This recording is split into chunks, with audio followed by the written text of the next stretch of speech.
నమస్తే. Welcome to our channel. నేను మీ నరేష్. ఈరోజు మనతో పాటు సీనియర్ దర్శకులు, సినిమా జర్నలిస్ట్ మది రామారావు ఉన్నారు. మాట్లాడదాం. సార్ నమస్తే. నమస్తే బాబు. ఈరోజు నిర్మాతలు అందరూ పవన్ కళ్యాణ్ కలవడం జరిగింది. సో ఆయన ఉప ముఖ్యమంత్రి ఎన్నికైన తర్వాత మొట్టమొదటిసారి వాళ్ళు కలిశారు. ఈ సందర్భంగా అల్లు అరవింద్ కొన్ని వ్యాఖ్యలు చేశారు. నేను నారా చంద్రబాబు నాయుడుకి అలాగే పవన్ కళ్యాణ్కి ప్రత్యేకంగా నేను సన్మాన కార్యక్రమం ఏర్పాటు చేస్తాను.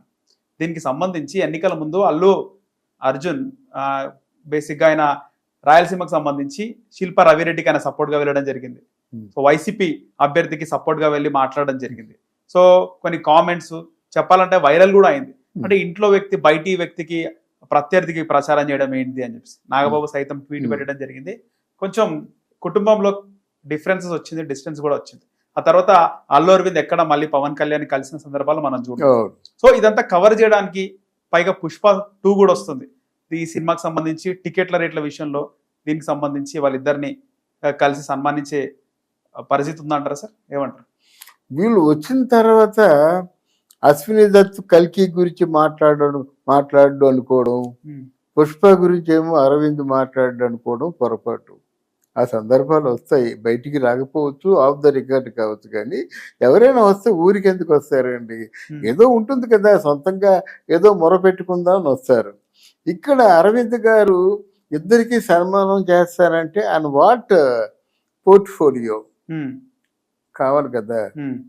రేపు పొద్దున్న నేను వెళ్ళిపోతాను, మీకు సన్మానం చేస్తాను ఇద్దరంటే ఎవరి తరఫున? డైరెక్టర్స్ అసోసియేషన్ తరఫున నువ్వు డైరెక్టర్ అది సీనియర్ నిర్మాత ఇండివిజువల్ గా రిక్వెస్ట్ చేస్తే వచ్చేస్తాడా సీఎం? వాళ్ళకు ప్రోటోకాల్స్ తెలుసు కదా.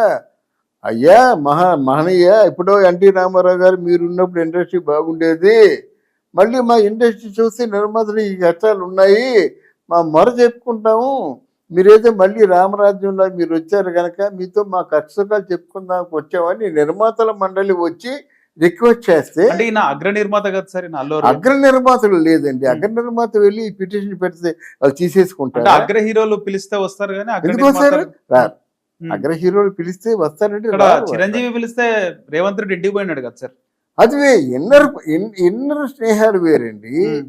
రేవంత్ రెడ్డి ఇంటికి వెళ్తాడు, సభకు రాడు కదా. ఇంటికి వెళ్తాడు, లేకపోతే ఇద్దరు వెళ్ళి ఎక్కడో రిసార్ట్లో కూర్చొని హాయిగా కబుర్లు చెప్పుకోవచ్చు. కానీ అఫీషియల్గా గవర్నమెంట్ సైడ్ నుంచి వచ్చినప్పుడు పర్పస్ కావాలి కదా. వాటి మినిట్స్ ప్రోగ్రామ్ ఉంటుంది. గవర్నమెంట్ మినిస్టర్స్ ఎవరు వచ్చినా సరే అక్కడ మినిట్స్ ప్రోగ్రామ్ అని ఎన్ని నిమిషాలకి ప్రారంభమైంది, ఏ నిమిషాల్లో ఏ కార్యక్రమం జరిగిందని మినిట్స్ రాస్తారు అక్కడ. ఓకే, దానికి ఒక ప్రోటోకాల్ ఉంటుంది. దానికి ఏంటంటే ఒక ప్రొసీజర్ ఉంటుంది అన్నమాట. అంతేగాని ఎవరు పడితే వాళ్ళు ఇన్వైట్ చేయడానికి అవకాశం లేదు, వాళ్ళు రావడానికి అవకాశం. అల్లు అరవింద్ ఏర్పాటు చేసే కార్యక్రమానికి వీళ్ళు రారంటారు అయితే? అలా కాదు.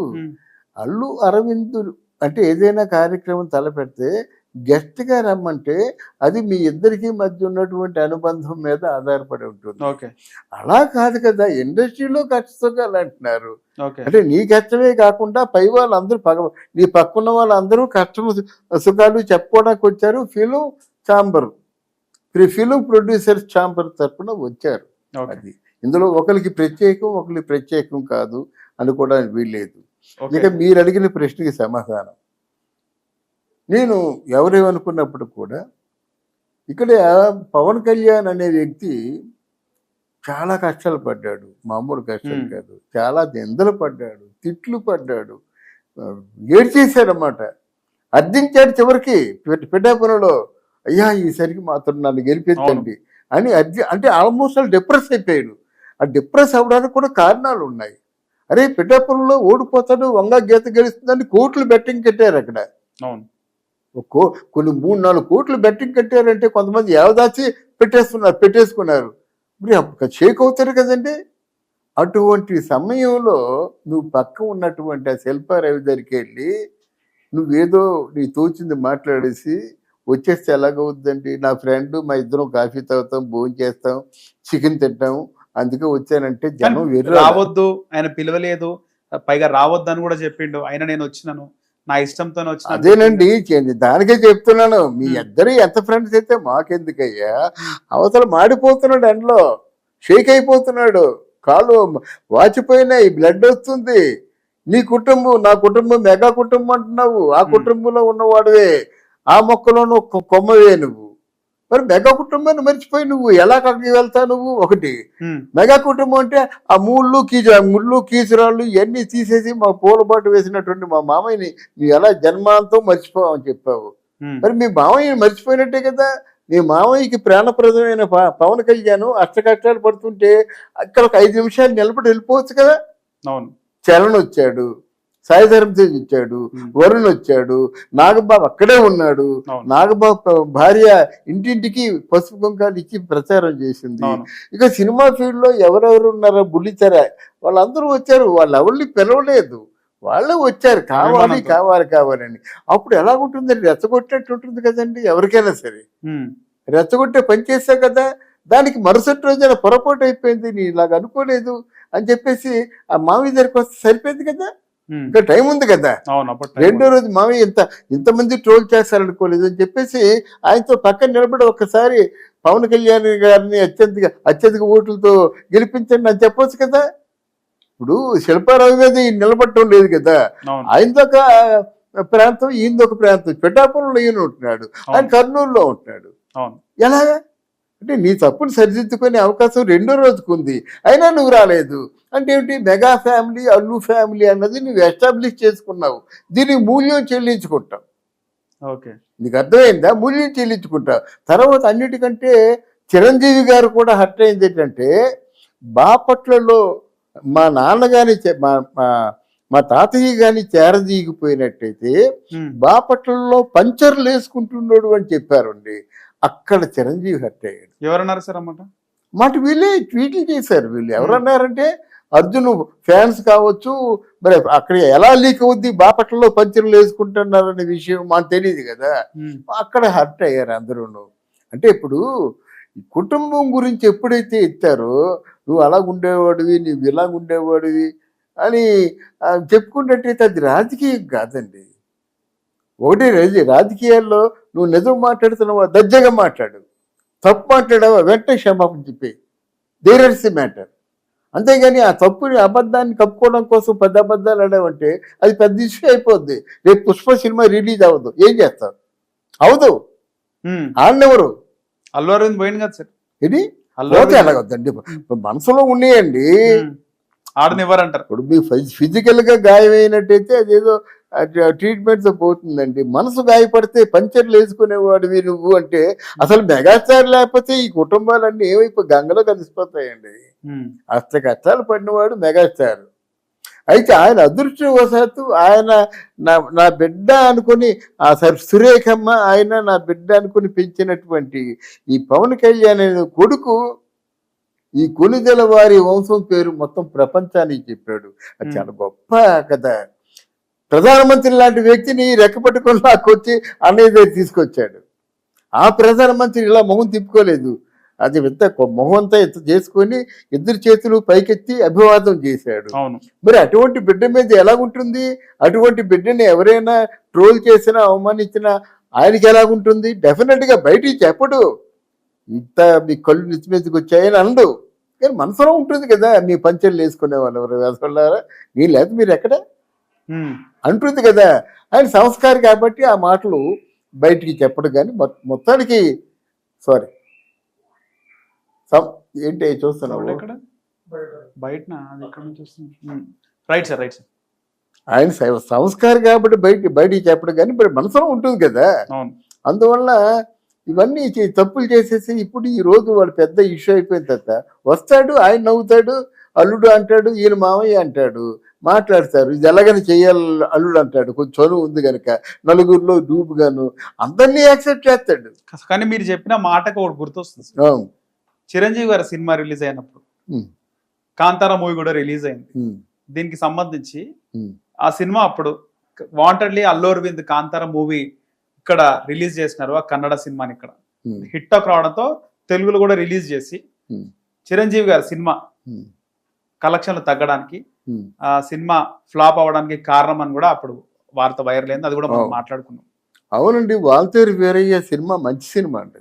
దానికంటే ముందు సినిమా సార్ ప్యారల్ గా వచ్చింది ఏంటి చెప్పు. God father, right, repeat. Waltair వేరే కదా? God father sir, God father, God father. ఆహా. తారుమార్ తక్కర్మార్, సల్మాన్ ఖాన్. ఈ కట్ చేస్తారు కదా ఇవి? రిపీట్ చేస్తారు, రిపీట్. సార్ అలాగే మీరు చెప్పిన మాట చూస్తే కూడా గుర్తొస్తుంది, 2021లో 2022లో మెగాస్టార్ చిరంజీవి గారి సినిమా గాడ్ ఫాదర్ రిలీజ్ అయింది దసరాకి. సో అప్పుడు ఆ తర్వాత కొన్ని రోజులకే కాంతార మంచి హిట్ టాక్ కన్నడ మూవీ. ఆ కన్నడ మూవీని అల్లు అరవింద్ కావాలనే ఇక్కడ తెలుగులో రిలీజ్ చేశారు ఎక్కువ థియేటర్స్ లో, గాడ్ ఫాదర్ కి ఎఫెక్ట్ చేయాలని చెప్పేసి అని. ఇప్పుడు మనం కూడా ఈ వార్త పైన మాట్లాడుకున్నాం. సో అలాంటిది పుష్ప 2కి జరగబోతుంది అంటారా? పుష్ప 2కి జరగబోతుందంటే బయ్యర్స్ రావాలి కదా. ఎందుకు పోస్ట్పోన్ చేశారు డిసెంబర్ వరకు? కారణం అదే కదా, వాళ్ళకి బ్రేక్ ఈవెన్ అయిపోతే సరిపోతుంది. బ్రేక్ ఈవెన్ అవకే కదా వాళ్ళు పోస్ట్పోన్ చేశారు. ఇప్పుడు కల్కి సినిమా ఒకటి ఉంది కదా, ఒక నెల రోజుల పాటు సినిమాలు ఏవి రిలీజ్ చేయరు. దీని మీద పెద్ద సినిమా ఇంకేం పడుతుంది? కలికి ఉంది, తర్వాత దేవరా పండగకు వస్తుంది అది. మరి మధ్యలో ఇంకేం సినిమా వేస్తారు వాళ్ళు? పుష్ప అంటే బిజినెస్ అవ్వాలి కదా దేనికైనా. ఇప్పుడు కలికి ఉంది, బిజినెస్ అయిపోయింది, దర్జా రేట్లు పెంచుకుంటాడు, బెనిఫిట్ షో వేస్తాడు, దర్జాగా సినిమా రిలీజ్ చేస్తాడు. నీకు అసలు బ్రేక్ ఇవ్వని అవ్వకుండా సినిమాని ఒకటి రిలీజ్ చేస్తాడు, బోర్డు అంతా ఖర్చు పెట్టేశాడు కదా. ఈ వార్త కూడా బయటకు వస్తుంది, డిస్ట్రిబ్యూటర్లు కొనడానికి ఆసక్తి చూపట్లేదు పుష్ప 2 అని. నిజమేనా సార్? నిజమేనండి, ఓకే, అది నిజమే. అది నిజమే, నిజం కాకుండా పోలేదు. అది ఏదైనా డబ్బుతోనేనండి.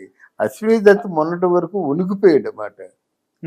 ఏంట్రా ఇలా తీసేస్తున్నాడు, ఇంత ఖర్చు పెట్టేస్తున్నాడు, ఈ సినిమా తీయడం వచ్చారా అని అన్నాడు.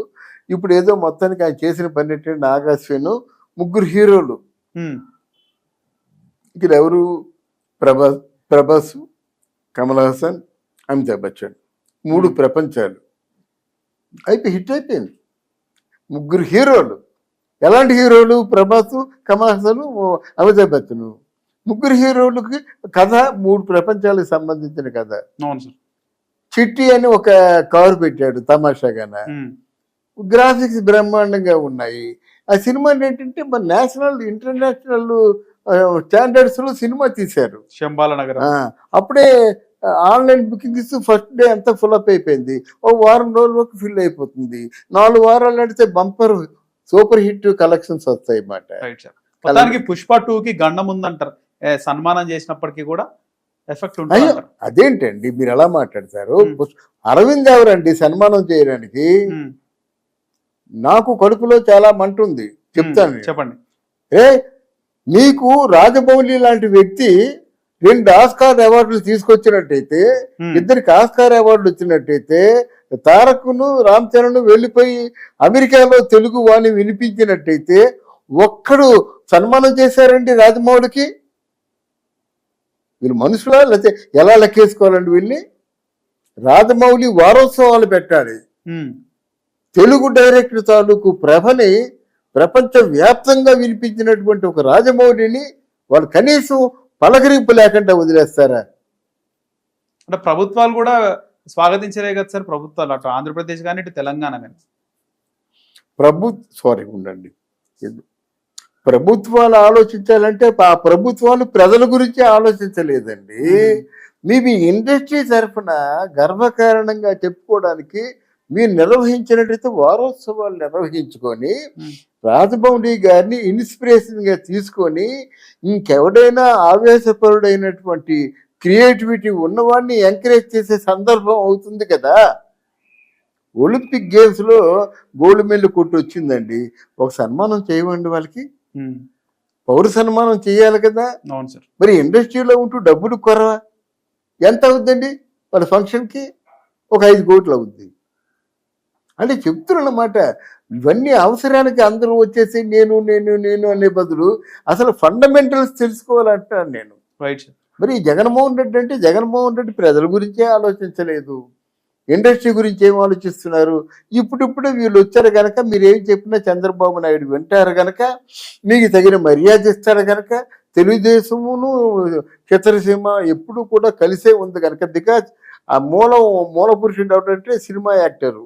అంటే మన సినిమా ఫీల్డ్కి ఎవరైతే ప్రధానంగా చెప్పుకుంటున్నామో ఆయన నందమూరి తారక రామారావు గారు గనక ఈ ఇండస్ట్రీ వాళ్ళు ఒకటి అనుకుంటాం, తప్పులేదు. కానీ వాళ్ళకు కూడా కొన్ని బాధ్యతలు ఉంటాయి కదా. బాతులు ఉంటాయి కదండి. ఆ ఛత్రపూర్ కాలనీ అని అప్పుడు ప్రభాకర్ రెడ్డి గారి పుణ్యం అంటూ ఛత్రపూర్ కాలనీ ఉందండి. ఎవరి కోసం? చిన్నాల కోసం పెట్టినటువంటి కోసం. ఛత్రపూర్ కాలనీ ఈరోజు కోరుతున్నారా? ఎవరైనా ఇండస్ట్రీకి సంబంధించిన వాళ్ళు ఉంటారండి? అందరూ ఎన్ఆర్ఐలు, అందరూ బ్యాంక్ మేనేజర్ కోరుతున్నారా? ఉమ్, అంటే ఇవన్నీ రూపుమాపాలంటున్నాను నేను. ఓకే. ఒక యూనిట్ గా ఉన్నప్పుడు చిన్న కళాకారులు, చిన్న సాంకేతిక నిపుణులు, కెమెరామెన్లు, ఎడిటర్స్, వాళ్ళకి కనీసం 100 గజాల స్థలం ఎంటీగా పడి ఉండే కంటే 100 గజాలు చెప్పని మీరు డెవలప్ చేసుకోండి అంటే సరిపోద్ది కదా. ఈ 100 గజాలు లేదంటే ఎంత పడుతుంది? దానికి 10 ఎకరాలు బ్రహ్మాండంగా డెవలప్ చేసేసుకుంటారు. శాశ్వతంగా ఇల్లు ఉంటుంది. అమ్ముకున్న ఇంతకు 10 ఇంతలు ఎక్కువ వస్తుంది. అర్థమైందా? అలాంటి పనులు చేయాలి కానీ ఏదో వెళ్ళాము మా మేనల్లుడే, మా అల్లుడే అనుకుంటే ఇది ఎలాగవుద్దండి? Right sir. మీరు పద్ధతిగా మాట్లాడాలి, పద్ధతిగా సాధించుకోవాలట. రైట్ సార్, ధన్యవాదాలు. Thank you.